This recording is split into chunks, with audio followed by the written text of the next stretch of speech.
рүку кылуу. Рүку дагы фарз амалдарга кирет. Рүкүнүн адына эң азы жок дегенде, мындай эңкейгенде колуң тизеңе жетиш керек. Мындай туруп эңкейсең, колуң тизеңе жетсе, ушул рүкүнүн адына даражасы. Ушунчалык болсо рүкүнүн адына даражасы ушул деп айтылат. Эңкейип эле койсоң, колуң тизеңе жетпесе рүкү болбойт ал.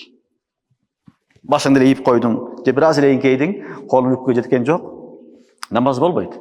Ошон үчүн рүкүдө эң азы жок дегенде турган адам ийилгенде несі колу тизесин жетип келе турган болсо, ушул адына даражасы рүкүнүн. Акмал даражасы ушундай туруш керек, мынау адамдын желкеси, мынау бели, жамбашы тегиз бирдей болуш керек. Бекем кармайсың колуңду, анан ийилесин, ийилгенде аркаң түп-түз болсо, үстүң мына ушундай көрүнүштө болсо, мына ушул абал рүкүнүн акмал даражасы, эң толук даражасы. Жакшы афзели ушул. Демек, рүкү кылганда дагы маселе адам ийилиш керек. Ийилбестен туруп рүкү кылып койсо, рүкү болбойт. Колу тизесин жетпестен туруп эле мынтип эле коюп кетип калса намазга, ал намаз болбойт. Ошон үчүн жакшылап ийилиш керек, жакшылап тизеңди, жакшылап бекем карма, ошол рүкү болот. Эгер ага жетпей калса, анда рүкү деп эсептелбейт. Экинчи маселе, рүкүгө тиешелүү, бир адам мешитке келди. Мешитке келсе, имам рүкүдө. Аллаху акбар деп такбир айтып туруп, кошулат эми. Кошулуп атканда ошол тизесиге чейин жетип барса, имам турганга чейин, анда рүкүгө кошулат. Эми эңкейип баратканда гана колу жете элек тизесине, имам рүкүдөн туруп кетсе, ал рүкүгө жеткен деп эсептелбейт. Рүкү жетпеди деп эсептелинет.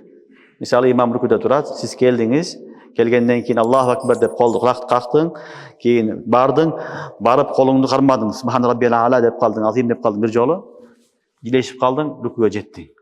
Эми баратканыңда колуң жете элек тизеге, тизеңди кармай элек имам туруп кетти рүкүдөн. Ал рүкү эсептелбейт. Ал рүкү эсептелбейт. Кийин имам бүткөндөн кийин сен салам берип, кайра аны толуктайсың. Себеби сенин намазың рүкү жетти деп эсептелбейт. Буга да маани бериш керек. Көпчүлүк эптеп эле келип Аллаху акбар деп эле мынтип кошуло берет, имам туруп кеткен болот.